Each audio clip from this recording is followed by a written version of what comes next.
The average person can't afford the average house. So I get a lot of comments saying like, oh, you still live with your parents, you're 30 years old. Well, they built an apartment in the basement for me. I'm gonna show you guys what 1.2 million gets you when you buy an apartment in Manhattan. This is why millennials and Gen Zs are having a hard time buying a house. This house is listed for $425,000 and this is around the median home price. Housing has become unaffordable and it's getting worse. In this episode, we'll see examples across the US, UK and Australia where prices are exploding while incomes barely move. And for a lot of people, owning a home is starting to feel impossible. So what's actually going on and where does it end?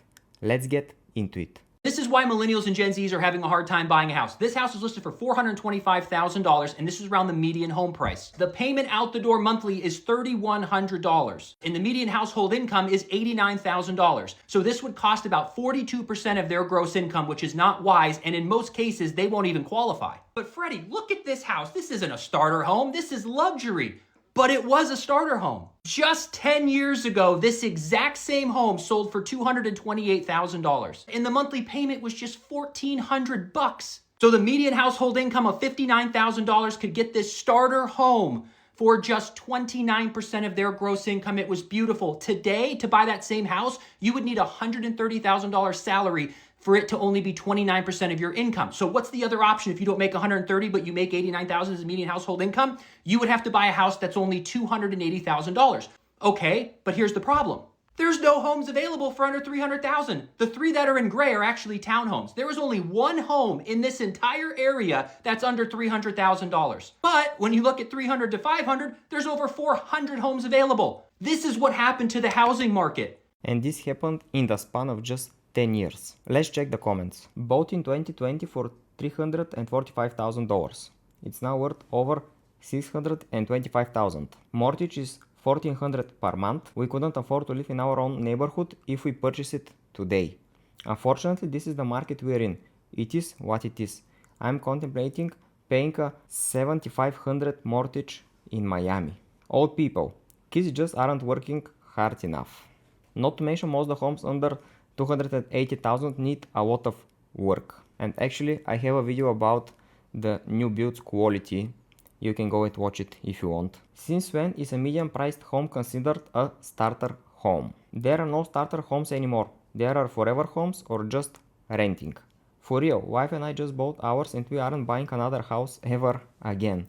Our starter home is now our forever home. My career is a dental hygienist.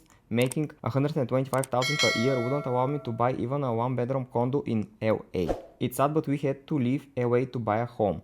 The realtor told us if we wanted a decent home with some want, we had to look in San Bernardino County. I said hell no and we moved to Nashville. Bought my house in 2017 for $260,000. It's roughly worth $450,000 now. I couldn't afford it if I was a buyer again. Monthly mortgage right now is $1,800. I'm gonna show you guys what 1.2 million gets you when you buy an apartment in Manhattan. If you guys are new here, me and my husband are looking to upgrade our 1-bedroom to a 2, and I've been taking you guys on every single tour, so let's go. This is truly the first one that had us fooled from the photograph, so just take a look at this one. For 1.2 million, this is listed as a 2-bedroom, except one of the bedrooms is what you see here on the left-hand side. Yup, a clear wall. A clear wall is one of the bedrooms that we're walking into right now. This is bedroom number 1. Are you kidding me? By the way, at this point, I'm thinking, oh, at least the floors are like nice wood. Nope, they're tile. My feet were freezing. Now, when I rewatched this tour, I was like, honestly, Sarah, it's not that bad. Like, why are you complaining? But if you were there in person, you would have realized that all of the renos that they just made on this apartment were like cover-ups. Everything was patchy, poorly done. It looks like they just threw this up and just tried to put some makeup and to fix the problem. Now, as we walk into the master bedroom, I'm just thinking, I'm hopeless. Me and Jonathan are never going to find an apartment. This is the master closet, by the way.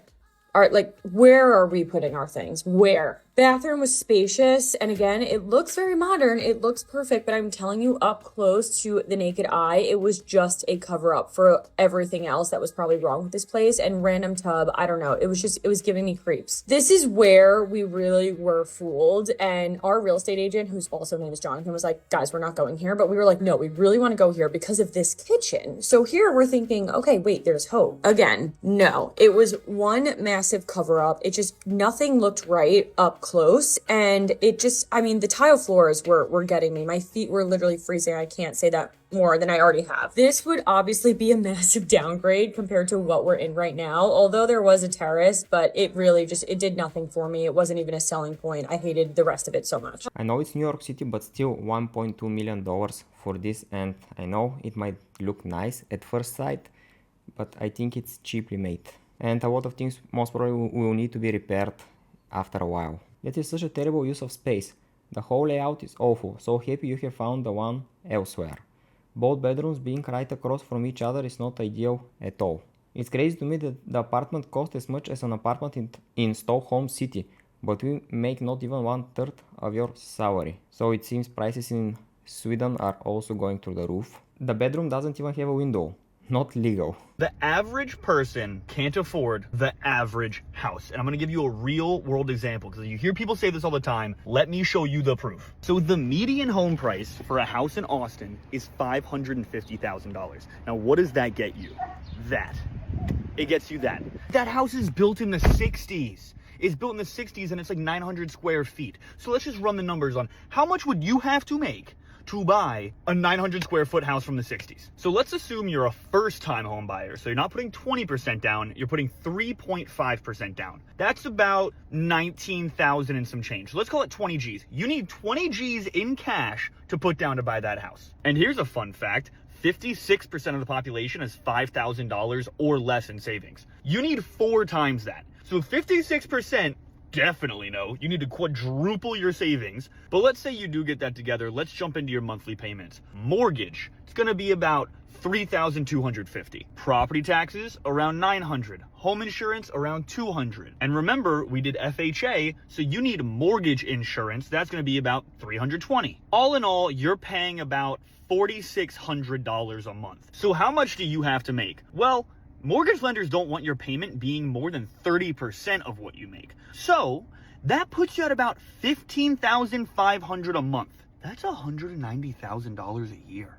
What percent of the population makes $190,000 a year? Well, if you took the whole US, you'd have to be in the top 8 to 10% of earners. Now, the average Austin household income is $90K. So you'd have to be in the top 12 to 15%. Why do you need to be in the top 15% of earners to buy the dead center of the pack house? It doesn't make sense. You should have to be in the dead center of earners to buy the dead center of houses. Isn't that a crazy idea? Call me a freaking wackadoodle. What a crazy concept. No, it's all going okay though, guys. Don't worry about it. Everything's fine. That's not even including that closing cost, realtor fees, etc. would probably be an additional $20,000. And that's the issue. And with the cost of living being so high nowadays, how many people can actually save and put a down payment of $40,000, let alone manage the mortgage monthly payments?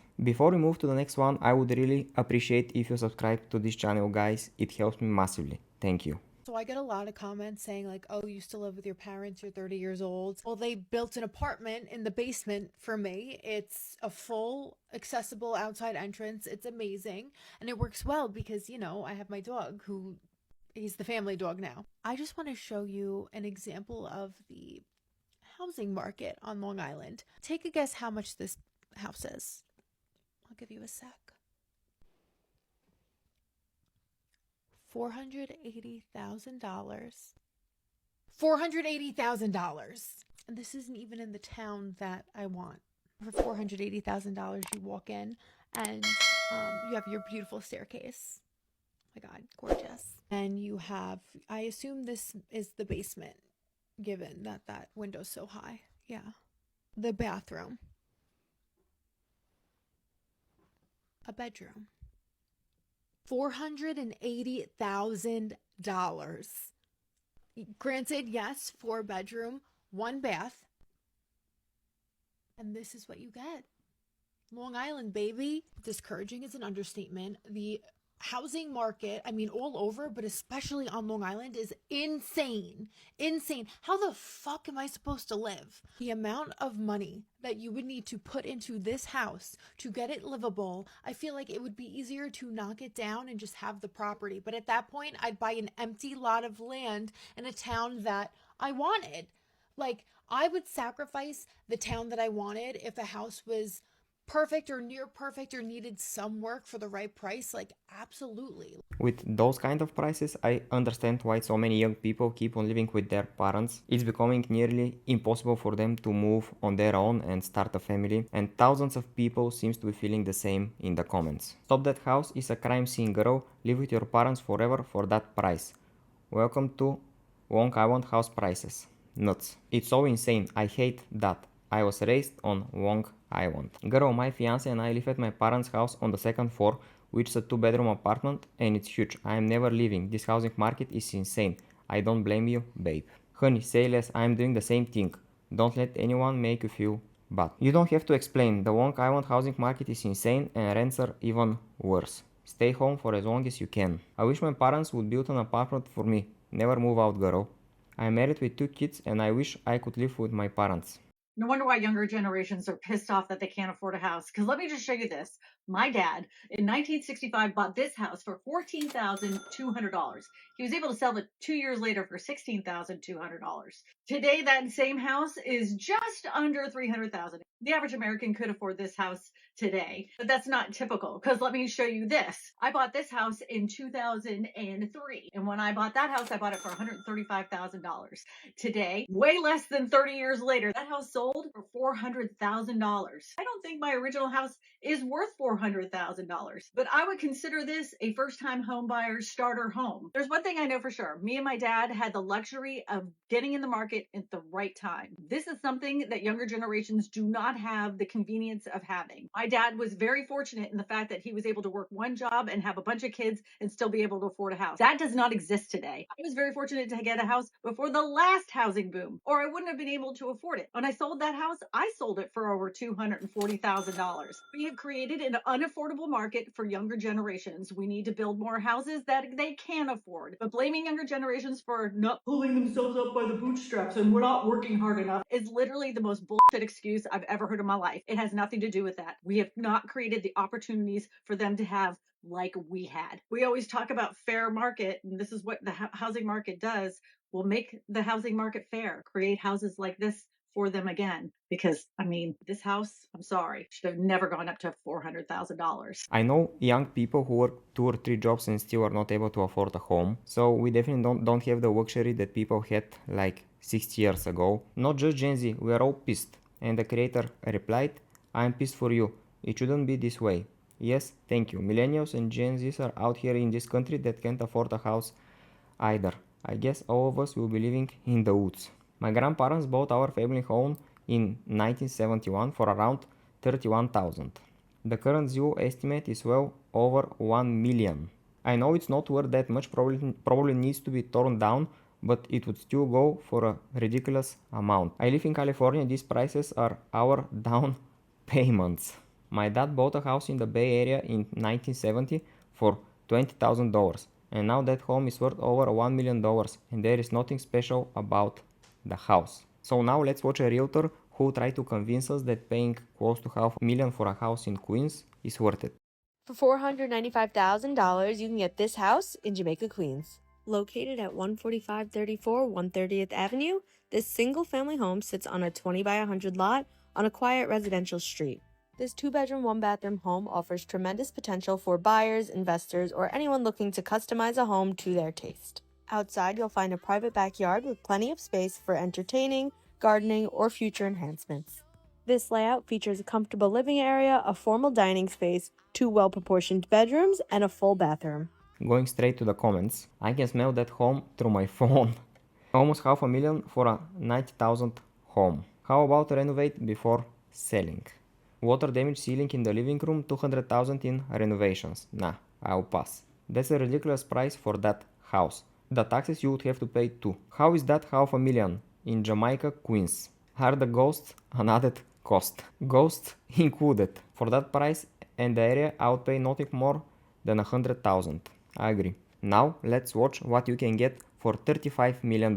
You guys remember the $35 million house in Utah that has the exact replica of the enchanted tiki room at Disneyland inside? Do you remember that one? I also think that's the first time in human existence that sentence has ever been said. So AI couldn't recreate that one. But we have an update. They added more photos, and the photos they added are far more disturbing than I could have ever imagined. So just a little reminder, we're in Hiram, Utah. Good news, they cut the price. Now it's a steal, only $34.5 million. 10 bed, 18 bath, and it's 70,000 square feet. And if you get this house, your estimated monthly payment, it's only $200,000 a month. So should be really affordable for everyone. And you guys know, I'm not one to beat around the bush. This is one of the photos they added. What the hell is this? I literally have so many questions. What is this killer beaver in your closet? Why do you have this? What is it? Is it an animatronic? I'm so creeped out. Also, what if you forgot it was in this closet and you went to open it looking for like your winter coats and this was staring back at you? I've also included photos of Critter Town, which this is kind of fun, you know, a little like carnival game. This is fine. And then there's this in the basement. Why? Why? Is this supposed to be like a playroom? I'm creeped out. And then it looks like this is like the entrance to the movie theater, you know, in your home. You guys know I love a movie theater room. I'm down for this. And that's it. Honestly, this is a stunning location. Gorgeous. But $35 million. I buy too much avocado toast. I can't afford this. And now fast forward a few months later, let's see what happened to that house. Just Google this house. The price has dropped to $12 million and it's now pending. That's a huge price drop. That's more than 60% decrease. That's insane. Have you looked at the photos? Each bedroom looks like a hotel because it has a mini fridge and a microwave, which in theory is great, but as a part of your bedroom, also the house is just so underwhelming. There is just so much space, so much happening, and yet so little at the same time. It angers me to see how rich people spend their money. I had to come on here because I live on Long Island, New York.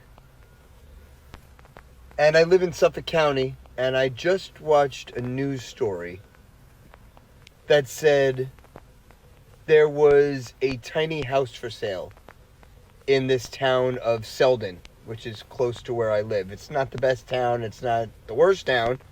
It's, you know, right in the middle. This house is a tiny house. So it has like a very small living room. It has a very small kitchen, very small bathroom, and no bedroom. No bedroom. So it's like a studio house, pretty much. The price that the house is going for is $329,000. $329,000 for a tiny house in Suffolk County, Long Island, New York, that doesn't even have a bedroom. Where am I living? What universe am I in? What dimension did I go into? What happened? Did a collider happen and I'm in a different universe? $329,000 for a tiny house on Long Island that doesn't even have a bedroom? What? This is... I don't even know what to say about that. That is insane. Insane. It doesn't have a bedroom. It's $329,000. What's going on in America? What's happening? For those of you who have bought a house already, please let me know what was the price you paid for it and which was the year. I'm really interested to know. The real estate developers are making a fortune of us. I bought a 4-bedroom 2-bath for $250,000 in 2015. Long Island has lost its mind. It's literally insane here. Now let's watch few examples from the UK housing market. When did you first buy a home? In probably late 1970s. Do you remember how much it cost? I think it was £220,000, that's right. Do you have an idea of how much that would cost now? Oh gosh, I think it'd probably be about 3.5 million. Yeah, in London. In London. So was this flat in London? Yes, it's round here. Goodness me. Yeah. That's a hell of an investment. Yeah, it is. But properties in London are not selling, so we don't know. You don't know. And it's been our home, so that's it. Yeah. Do you think you'd have been able to buy that property now if you were young today? Definitely not. Definitely not. No, we started actually in a one-bedroomed basement flat renting, and then we saved and got that. Do you feel sorry for young people trying to get on the property ladder? Oh, I do. Yeah, definitely. Because they want, have a family maybe and enjoy themselves. And, it's difficult now. I mean, I think they're not on their own. A lot of their friends are in the same position. But it is hard. It is hard. Okay, two things to mention. First, I have no idea how she was able to pay such amount in 1970. And second, there are many ways to value a house. You can use a discounted cash flow method, a cap rate, or some comparison analysis. But at the same time, her house, okay, it's valued at 2.5 million pounds. But if no one is paying that amount, then what? 220,000 in the late 70s was serious money. Yes. If properties aren't selling, how is it worth 3.5 million? And now let's read one alternative to the real estate market. If you had invested 220,000 pounds in the S&P 500 at the start of 1979 and reinvested all dividends, your investment will be worth approximately 115 million today. This assumes you converted your pounds to dollars at the 1979 exchange rate, held the investment in the US market, and converted the final balance back to pounds at today's rate. Okay, that sounds great, but at the same time, if you don't have your own home, you would have to pay rent, right? Property prices in the UK are going absolutely crazy right now. Rightmove have literally just released the latest house price index, and it shows that it's been the strongest start to the year since COVID times 2020. And in the past 2 months alone, literally just since December, prices are up by 2.8%.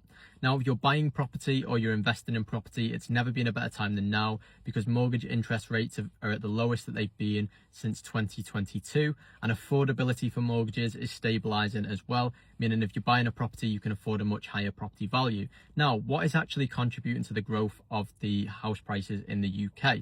Well, it all comes down to supply versus demand. So if you look at the south of the UK, prices are so high, meaning there are a lot more properties on the market than there are people to actually purchase them. Where in the north of the UK, prices are a lot lower and there are hardly any properties to buy on the market versus there are so many buyers right now who are eager to buy. So if you look at places like Liverpool, for example, which is the second highest in the UK for house price growth, the prices have actually rose by 9.5% in the past year alone, which ultimately is pushing up the rental prices, which have rose by 7% in the past year alone. For those of you living in the United Kingdom, please let me know in the comments down below what is the average house price in your area. They're failing and plummeting in London, and the creator agree with that. I would say it's more a case of correcting. London prices were crazy. Across the rest of the country, house prices are still climbing slowly but still upwards. The top end of the market are plummeting in London and they're generally falling throughout the country. But Manchester, they're still rising. The construction industry has also ground to a halt as demand has fallen. Liverpool is booming. I'm not sure where you're in the country to notice that pattern or where you're getting that information from, but construction in the Midlands has certainly not ground to halt. There is housing being built on every spare bit of land.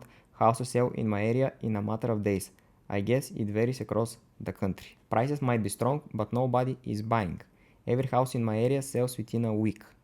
Houses in my area and surrounding areas are sold within a week or two. Maybe you are in an area that's selling. There aren't too many though.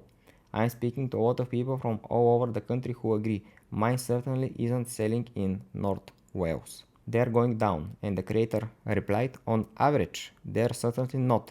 The only place they're going down is in London because people can't afford them anymore. Prices are down in the east. They're up in the north. The south is down almost everywhere. Now let's move to Australia and see how the housing market looks there. Does anyone else not find it absolutely crazy that when you were younger, you thought anyone that had like a $850 to like $1 million house was loaded? Like, I thought they were the bee's knees. I thought they were the Kim Kardashians of Australia. But now $1 million is literally the going rate for a home. Like, I never thought that I would live in a house that was worth $1 million, but that's just like the standard at this point. My partner and I are like talking about our next kind of like move and what we want to do and like setting a budget, and it just, the figures that we say now blow my mind. And I was talking to a girlfriend about this who's an agent, and even she said, like, isn't it crazy the figures that we come out with now were just like so unimaginable a couple of years ago. If the average home costs 1 million, this means that housing is out of reach for the regular person there. Friends of ours bought their first home last week, both age 27. We fell out of our seats when we asked what they paid, and they said 2.1 million. It's crazy. It will be the lower end of property with property prices soon. Literally, I'm currently looking at apartments on my own for my first house in Sydney, and what my borrowing capacity is right now would have given me so many options 2-3 years ago. Now I'm having frequent mental breakdowns thinking I'm so close and still doesn't feel enough. Everyone forgets to realize that lots of people either get help from someone, parents, grandparents, family, inheritance, lotto, investment winnings, crypto wins, high incomes. Not everyone is poor or struggling to buy a house. Lots are lucky, have it easier. For instance, I bought my first house 4 years ago as a 28 years old. My wife and I had a decent deposit plus factoring. We needed savings to actually live after buying, and my in-laws and parents help us with around 40,000 combined to buy our house. I know not everyone has that luxury, but we were fortunate and only reason we could get into the market here in Sydney. We paid 950,000 4 years ago and now it's worth 1.3 million. But not many people have the luxury of getting help from family and siblings. It's insane. Someone I used to work with just bought a house for 1.7 million, and the last time it was sold was in 2020 for 750,000. So that price more than doubled in just 6 years. We're on like 160,000 combined income and living in my mom's basement. Like, how much do we have to earn to live? In 2014, I built a 4-bedroom, 2-bath, double-car garage for 400,000. Said house is now valued at 900,000. So can we talk about Australia's house price madness? Australia now has 6 capital cities with median house prices over $1 million. 5 years ago, it was just 721,000. That's 56% growth in 5 years. I'm a housing expert who spent 20 years building cities, here to help you understand how housing actually works. But this, honestly, it's wild. Let's compare Australia's house price growth to the rest of the world. The UAE, up 56%, similar growth. Portugal, 49%. Greece, 34%. They literally had a financial crisis and still kept growing. Singapore, up 19%. That's one of the world's most expensive cities, and we're still smashing them. And loads of countries have gone backwards too, like Germany, down 6%. France, even Hong Kong, the world's most expensive city, is down 30% in house value. But Australia has some of the highest house price growth in the world. And if you're wondering if the end is in sight, well, experts predict that this year house prices will go up another 7%. So it seems that the only place where prices are going down is in some countries in the Eurozone. There is an obvious and simple, although not easy solution, and that is a massive build of public and social housing. An Australian can buy a home in Hong Kong. Yep, and Hong Kong people can cash up and buy immediately with cash in Sydney. So at least now we know that there is a city more expensive than Sydney. I'm about to tell you something that you probably don't want to hear, but unfortunately it's the reality that we are all facing here in Australia, and that is that property prices are never going to be affordable ever again. I genuinely believe that it's only going to get worse from here in the major capital cities. So this is my hot take and my honest thoughts on why I think the Australian property market will just keep on rising. So firstly, we have massive levels of immigration that keeps on driving up demand for housing. Meanwhile, at the same time, build costs are exorbitantly high for developers, and at current interest rates, developers' margins have been squeezed so much that projects that would have stacked up in, say, 2021 are just no longer economically viable to even kick off. So those two things coupled together, we have surging demand for housing coupled with almost no new supply of stock coming onto the market. Economics 101 would tell you that that leads to price appreciation. And I think we can also address the elephant in the room that policymakers on both the left and the right of the Australian federal government do not want houses to go down because none of them are ever providing any reasonable and logical solutions to address the supply shortage of housing. That is the one thing that will solve this. All they're doing is doing little facilitation schemes helping first home buyers get in, which is just driving more demand rather than actually addressing the supply side constraints. And I think if you look at New York, London, LA, Paris, I genuinely believe that Melbourne, Sydney, maybe even Brisbane is going to trend towards their housing market, which is that the top 1% own all the property, and if you're an average person, you just have to rent because the property prices are so unaffordable. As Australians, I think we've been incredibly fortunate that home ownership has been the norm for so many generations. I think it's just the reality of living in a stable, politically stable, safe, highly desirable country like Australia, which so many other people around the world want to live in, while also having supply constraints and limited land in the major cities to go around. I don't know, maybe I'm wrong and the doomsdayers will be right. There'll be a housing crash like they've been calling for the last decade or so, but I just can't see that happening based on how much of the market is an owner-occupied market that don't just sell and panic, and also the demographic and economic structure that we have here in Australia. So what do you think about the future of house prices? Do you think they will keep on rising, or maybe a crash is around the corner? Hit the nail on the head about the government's grants and schemes just increasing demand without addressing supply. And the creator replied, yep, unfortunately it's clearly evident that no one except first home buyers want property prices to go down, including the politicians. Just need cheap land. I can build my own house. The taxes to even build a house are a joke too. So that's all I've got for today for you guys. I would love to hear your thoughts. Let me know in the comments down below. If you found this episode useful, please leave it a like and subscribe for more. The algorithm thinks you like this video as well. See you in the next one.